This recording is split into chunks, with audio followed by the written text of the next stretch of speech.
necesitamos el agua para que en el seno del agua puedan movilizarse los diferentes otros compuestos químicos que tenemos. Si lo aceptamos así, es más fácil entender. El agua es el mar y todas nuestras otras moléculas son los peces, tiburones, delfines, que necesitan del agua para moverse. Necesitan encontrarse el atún con el tiburón para que puedan haber reacciones, ¿no? Esto es importante concebirlo así. Pero también tengo que aceptar que una molécula de agua, que todos sabemos cómo se escribe, esa molécula de agua espontáneamente se puede disociar. Para que solamente se entienda, se puede fragmentar espontáneamente, no con X, con S se escribe espontáneamente. Entonces, esa molécula de agua va a dar origen a un hidrógeno solito, como el que estamos viendo aquí, jóvenes. Miren, a este protón, a ese protón. Y son tantas moléculas de agua que tenemos que se van a formar muchos protones, muchas moléculas se van a disociar y aparece este sindicato, yo le llamo así, de protones. A eso le llamó Sorensen. Aquí tenemos, miren, este nombre. Sorensen, este gran bioquímico, le llamó a ese conjunto de protones pH, que viene de potencial de hidrógeno. pH significa potencial de hidrógeno. Entonces, ¿qué es pH? No se olviden, es la cualidad, es la característica de toda sustancia, de todo sistema, para reaccionar como ácido, como base, y que está directamente relacionado con la concentración. Recuerden que estos corchetes significa concentración. No se pueden olvidar, no podemos escribir como paréntesis. Todo tiene una nomenclatura. Acabamos de ver en la práctica del viernes los PNT, procedimientos normalizados de trabajo. Yo tengo que escribir como lo hizo el autor. Y el autor indica que estos corchetes significa concentración, ¿no? ¿Qué es pH? Cualidad de un sistema para reaccionar como ácido o como base y que está directamente relacionado con la concentración de protones. Y matemáticamente es expresado con la siguiente ecuación. Los matemáticos casi todo lo quieren explicar como ecuaciones. Por ejemplo, la presión arterial, hemos visto el viernes pasado, cuál es su ecuación de primer grado, ¿no? Entonces aquí los matemáticos dicen, nosotros somos tan sabios que podemos expresar al potencial de hidrógeno de la siguiente manera. Matemáticamente es eso, el logaritmo negativo de la concentración o el logaritmo de la inversa de la concentración del protón, ¿no? Cuando no quiero expresar como negativo. Muy bien. En nuestro organismo tenemos agua, tenemos ácidos, tenemos proteínas que se van a fragmentar. Lo correcto es disociar o ionizar. Por ejemplo, el cloruro de sodio hemos dicho que es una sal muy fuerte. Esta se ioniza, no se disocia. ¿Quiénes se disocian? Los débiles. ¿Mm? Ahora, ¿qué le queda a usted? Ver un buen libro y memorizar cuál se disocia, cuál se ioniza, para no hablar mal, para no referirnos mal. Tiene más aspectos teóricos, químicos, ¿no? Para ser más precisos, pero ni modo.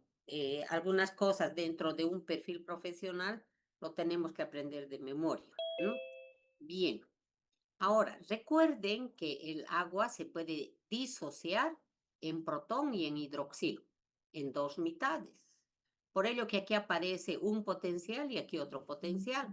Si a Sorensen se le hubiera ocurrido referirse al de hidroxilo, entonces tendríamos POH, no sería pH. Pero a él se le ocurrió pH. Pero hay un potencial POH que no lo manejamos. Entonces, esta gráfica, miren qué bonita. Yo tengo aquí una molécula, otra molécula de agua. Entonces, esta se fragmenta, no, esta se fragmenta, ¿no? Esta se fragmenta. Esta molécula se fragmenta y le regala a este su protón, por eso se queda H3. Y de este solo me queda el OH. Ácido más base me da el ácido conjugado y la base conjugada.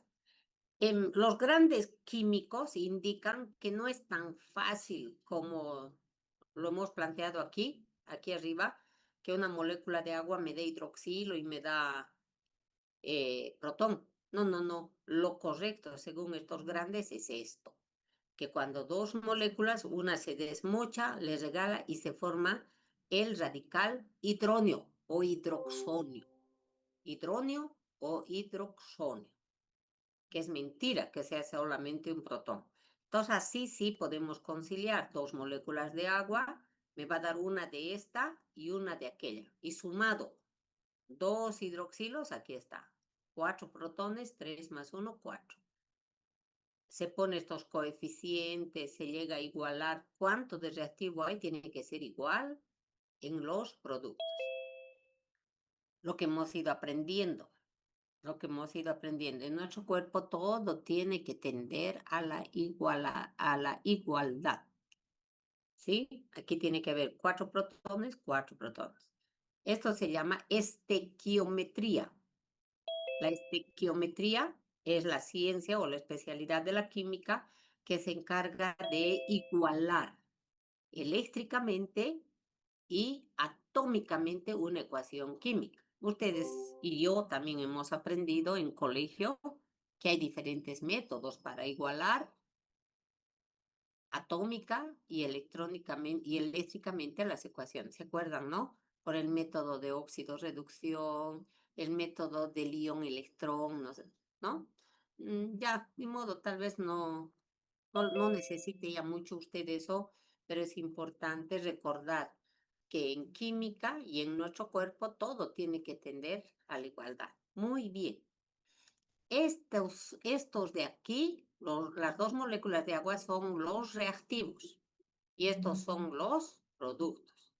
Entonces aquí se saca constante del producto iónico. Este es el producto iónico porque tienen cargas. Entonces, la multiplicación de esta concentración por esta concentración, esto de aquí, dividido entre estos dos, me da la constante del producto iónico. No lo manejamos mucho en medicina, pero vale la pena entender que hay estas constantes. Cada sustancia tiene su constante del producto iónico de cada sal. A estas alturas, usted sabe de memoria que tenemos una escala para medir el pH. Y este va de 0 a 14. Y el valor neutro es 7. Quiere decir que en el valor 7 hay 7 hidroxilos y hay 7 hidroxilos. O sea, protones y hay hidroxilos. Mismo número. Mientras que en el 0, entonces, ¿qué es lo que tengo en la escala 0? O en el 1, si quiere. Tengo 1 de hidroxilo, perdón, 13 de protones y 1 de hidroxilo, porque está abajo. A veces nos hacemos líos innecesariamente. Entonces hay que memorizar del 0 al 14. Del 7 para arriba es básico y del 7 para abajo es ácido. ¿Dónde hay más protones? Del 7 para abajo. ¿Mm? Cuando decimos que el pH aumenta, ¿qué quiere decir? Que es más básico, ¿no? Cuando aumenta el pH de 7 es ácido o básico y pensamos, por alguna razón, pensamos que estamos yendo a la acidez. ¿Sí? Un pH de 4 tiene más protones o menos protones que un pH de 10. Y la respuesta es más protones. ¿No ve? Por eso nos chipamos. Cuando disminuye, aumentan los protones. Eso hay que memorizar, razonar. Esta tablita, miren, ácido extremo 1, jugo gástrico. El libro de Blanco, por ejemplo, te indica 0,8. El libro de Harper te dice 1,2. Y así los diferentes autores. Por ello que se prefiere 1 a 2. Ahora, ¿qué dice jugo gástrico? Es lo que se libera a través de las células principales y a través de las células parietales. ¿Mm? ¿Y qué medicamento más o menos tiene esta acidez, jóvenes? Miren, y ahí al lado, ya para ir memorizando, aspirina.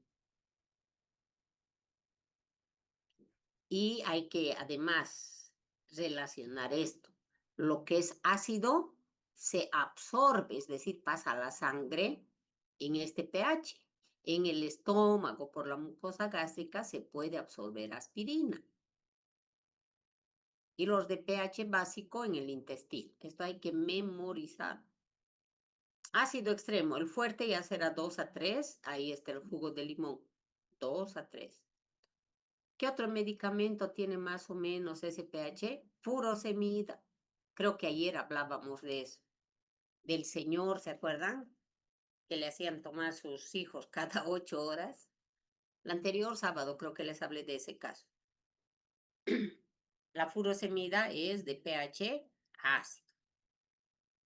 Bien. Ácido moderado. Cada vez está subiendo más, acercándose al 7. Vino, jugo de tomate. Entonces aquí yo tengo ketoprofeno.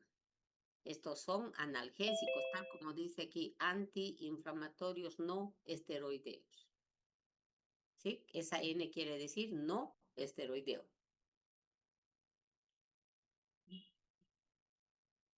¿Qué es no esteroideo?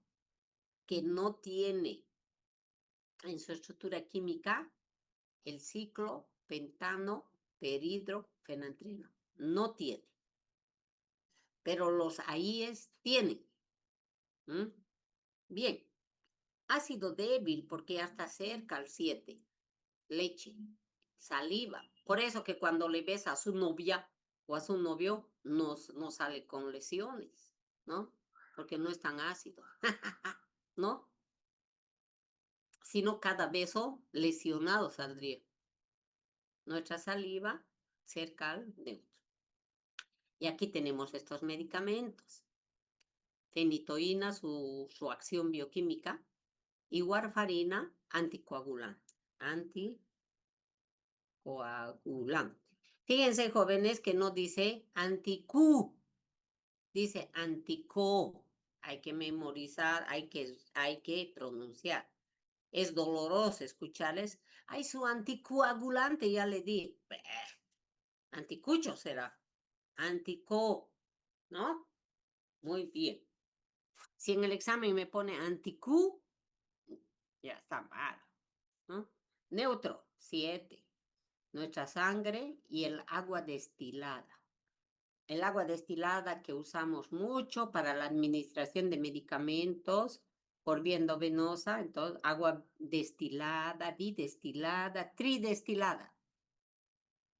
Tenemos agua destilada, bidestilada, tridestilada, cada vez más puro, más puro. Entonces aquí tenemos estos medicamentos. Miren, lidocaína. Estas benzodiazepinas pueden estar en el neutro o como básico. La lidocaína, recuerde que es un anestésico local. Anestésico local.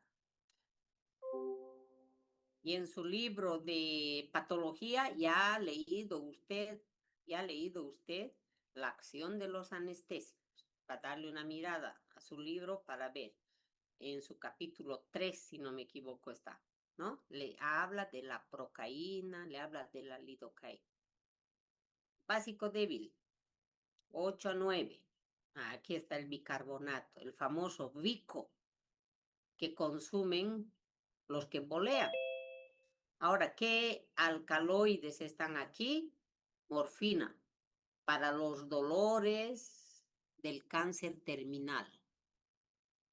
Este es un medicamento que solamente se prescribe con receta valorada, ni siquiera receta médica, mucho más exigentes. Además de la receta médica, se tiene que hacer el tratamiento en el CEDES.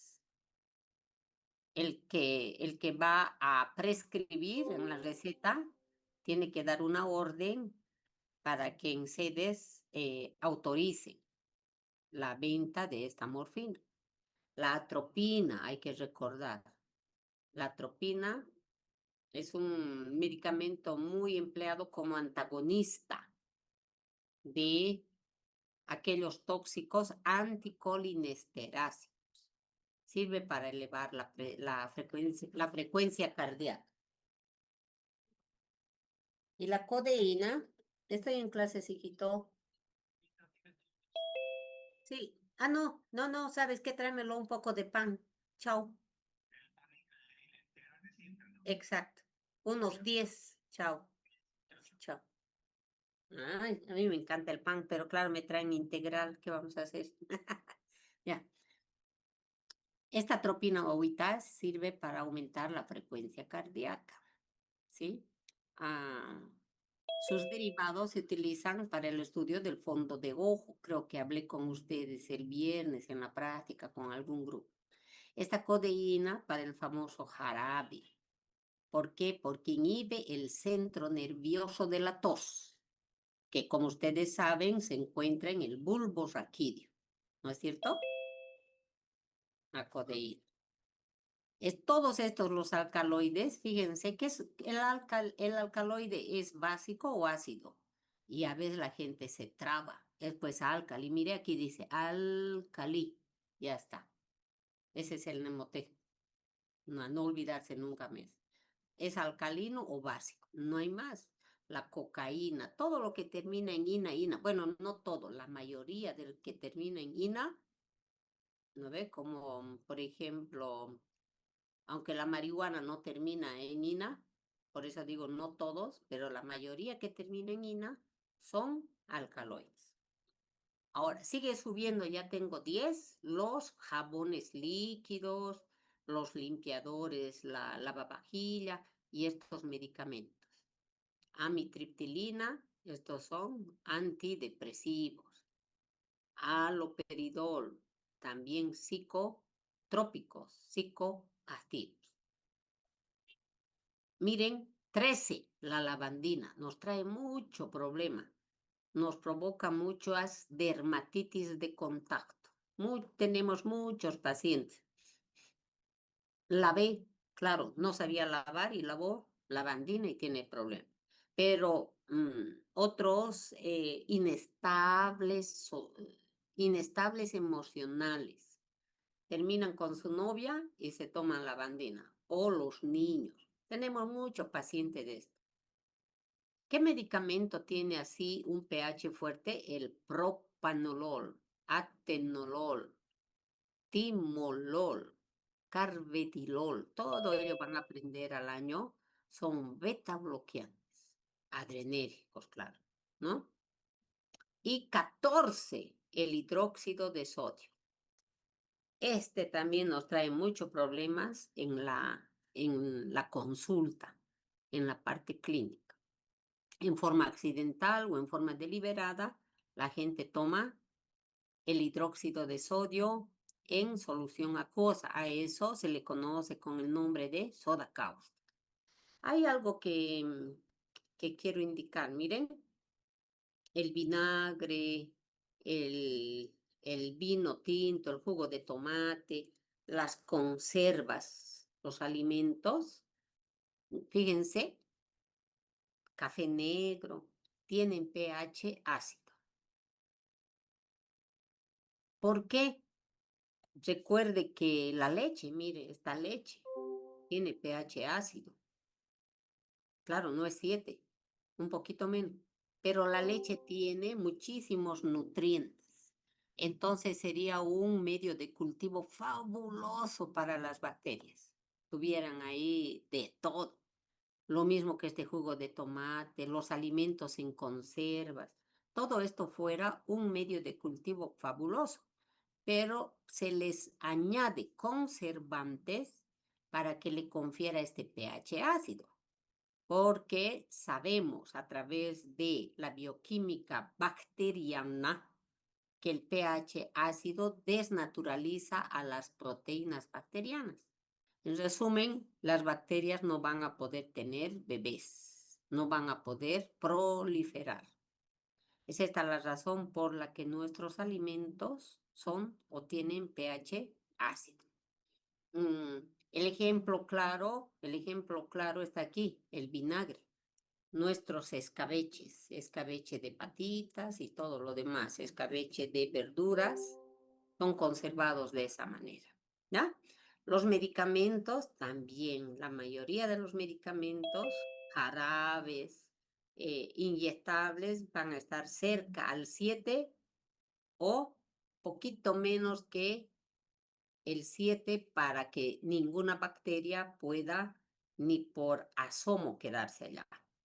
Mientras aquí yo no encuentro, ¿no es cierto? No encuentro alimentos con pH alcalino, más son de limpieza. Bien, entonces tenemos que aceptar que en nuestro cuerpo tenemos valores de pH diferentes dependiendo del compartimento o compartimiento de nuestro cuerpo. Mi compartimiento gástrico no es el mismo que un compartimiento genital, o no es lo mismo en el compartimiento del yeyuno, del duodeno, o de mis lágrimas, o del largo.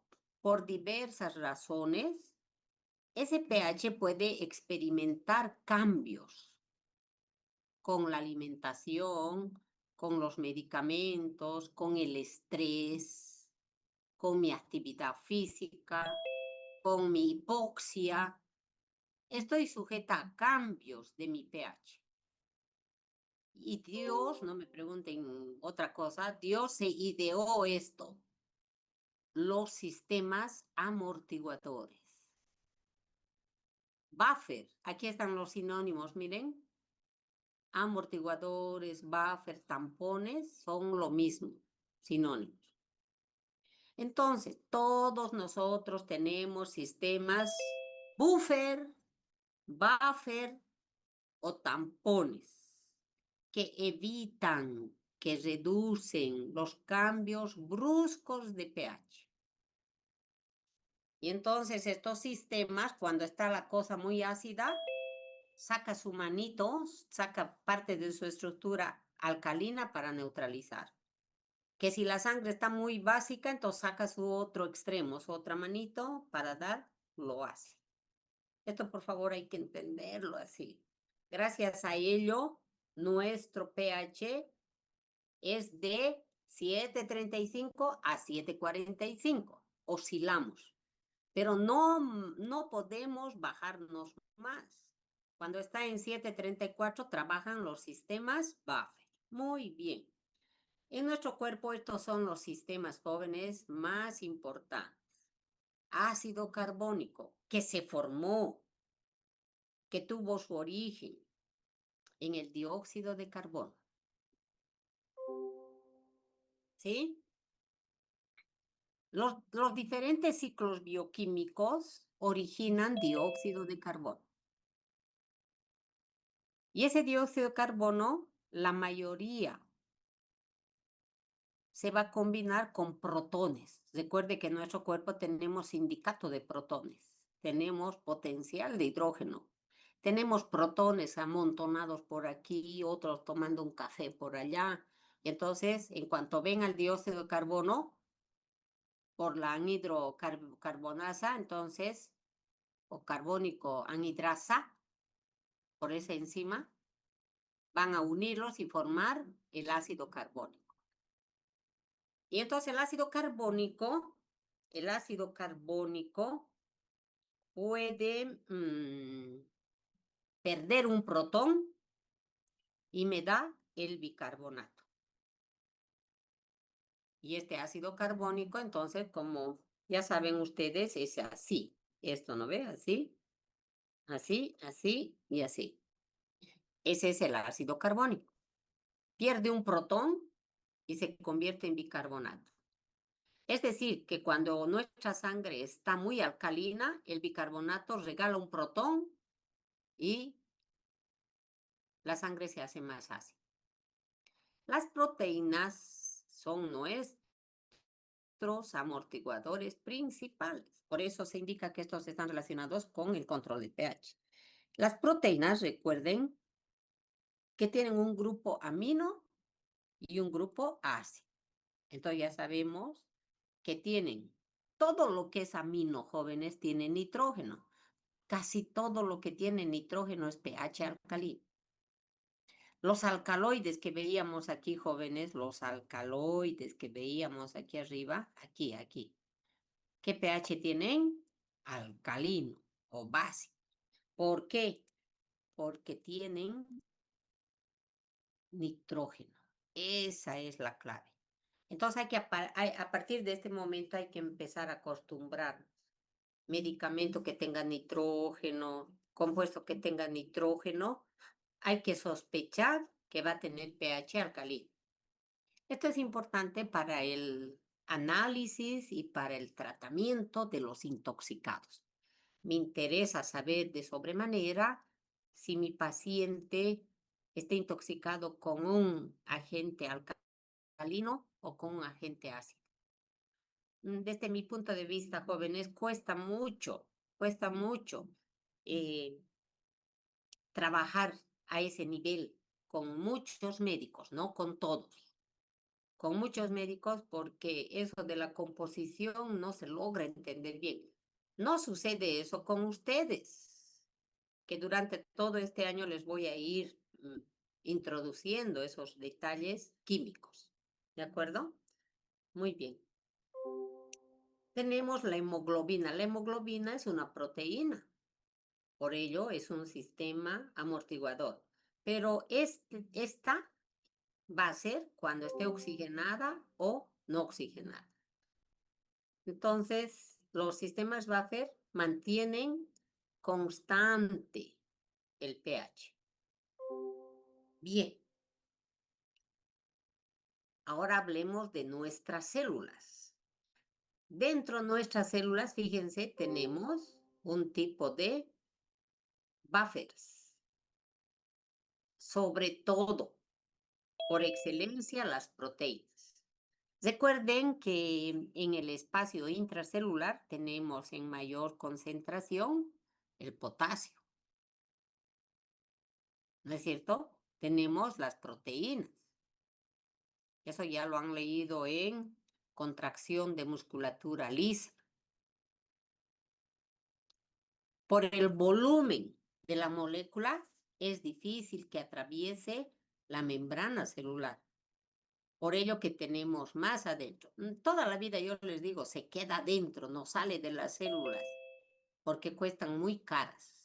Pero en este caso vamos a añadirle de que son moléculas muy voluminosas. Además, porque adentro tienen que estar controlando el pH. Esa es su labor. Esa es una de las razones por las que no sale de la célula. Otro buffer importante intracelular, fosfato. Fíjese cómo este fosfato de acá es fosfato ácido, porque tiene un protón y tiene dos rayitas. Y este es diácido, porque tiene dos protones y una rayita. Y el ácido fosfórico sería con tres, ya no tendría una rayita. Pero aquí lo que me interesa para fosfatos es esto. Este ácido puede convertirse en diácido o a la inversa, y en eso consiste que pueda ser un sistema buffer. Ahora, extracelular ya lo hemos mencionado. La hemoglobina, cuando está con oxígeno o con dióxido de carbono, y el bicarbonato de sodio con el ácido carbónico. Entonces, tenemos que aceptar que en nuestro cuerpo, nuestro pH, nuestro equilibrio ácido-base, recuerden que tiene que ser igual. Los ácidos deben de ser iguales que los básicos para que mi pH sea 7. No, 7,4. Sí, es cierto. El pH neutro 7 es a 25 grados centígrados, pero en el cuerpo la temperatura es 37. Por ello no es 7 el neutro es 7,4. 7,35 a 7,45. Ojalá me haga entender eso. Para los químicos puros que trabajan en laboratorio, el pH neutro es 7, porque se trabaja a 25 de temperatura. Pero el cuerpo no, es un laboratorio de 25, es un laboratorio de 37. Es decir, mayor temperatura. Si hay mayor temperatura, hay mayor probabilidad que las moléculas de agua choquen y se destrocen. Por ello, lo neutro en el cuerpo es 7,4. Bien, entonces, en nuestro cuerpo existe esta necesidad de tener un equilibrio. Pero ya hemos dicho las diferentes actividades, ingestión de alimentos, por su bioquímica, el pH puede estar amenazado. Pero para ello tenemos ahora en conjunto de todo el cuerpo, ya no la célula nomás, ya no es solo la célula. Aquí solo hablábamos de la célula. Aquí hablo de todo el cuerpo. Entonces, para controlar el pH en el cuerpo, amortiguadores son los primeros de la batalla. Cuando fracasan ellos, ahora sí los pulmones. Por ello que un paciente, después de tener algunas alteraciones de cualquier índole, empiezan con el problema pulmonar a hiperventilar. ¡Ay, me duele! ¡Ay, me duele! Empieza este mecanismo. Claro, a veces exagerado, a veces muy sobredimensionado por costumbre. Por costumbre, la persona enferma tiene que llorar y jadear, ¿no? Eso es idiosincrasia. Cuando fracasan los pulmones, ahora sí intervienen los riñones. Bien, la pregunta de examen.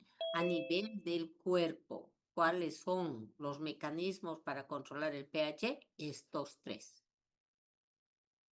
A nivel de la célula, intracelular, extracelular, son estos. Bien, pulmones. ¿Cómo trabajan los pulmones? Lo que acabo de decir. Cuando fracasa el sistema de los buffer, empieza a trabajar el pulmón. ¿Cómo lo hace? ¿Cómo regula el pH? Liberando dióxido de carbono con el aumento de la frecuencia respiratoria. Por ello que la persona va a empezar a hiperventilar. ¿Qué tiempo va a estar trabajando este pulmón? 48 horas. Después de eso fracasa y van a intervenir los riñones. Ahora esto no hay que olvidar. Miren, el bulbo raquídeo regula el volumen, no se dice cantidad. Cuando es gas o cuando es líquido se debe usar la palabra volumen. Entonces regula la pérdida del dióxido de carbono a través de la profundidad y frecuencia. Cuando yo quiero expulsar más, entonces voy a estar, va a ser profunda mi respiración. Pero cuando no quiero eliminar mucho, entonces normal, como está respirando usted. Pero cuando hay necesidad de botar, de eliminar el dióxido de carbono, aumenta la frecuencia y la profundidad. De esa manera se va a ir ajustando. Cuando fracasa, ahora sí es el riñón. Pero ya no se encarga de la eliminación de dióxido de carbono, sino de bicarbonato, que es el componente metabólico. Entonces, tiene que quedar claro eso, jóvenes, ¿ya? ¿Cómo regula el pulmón? A través de la Recording eliminación stopped. del dióxido de carbono, que se llama componente respiratorio. Aquí tal vez debemos poner, a ver, aquí vamos a poner. A este se le denomina componente respiratorio. Y a este otro se le llama, eso, bicarbonato. Componente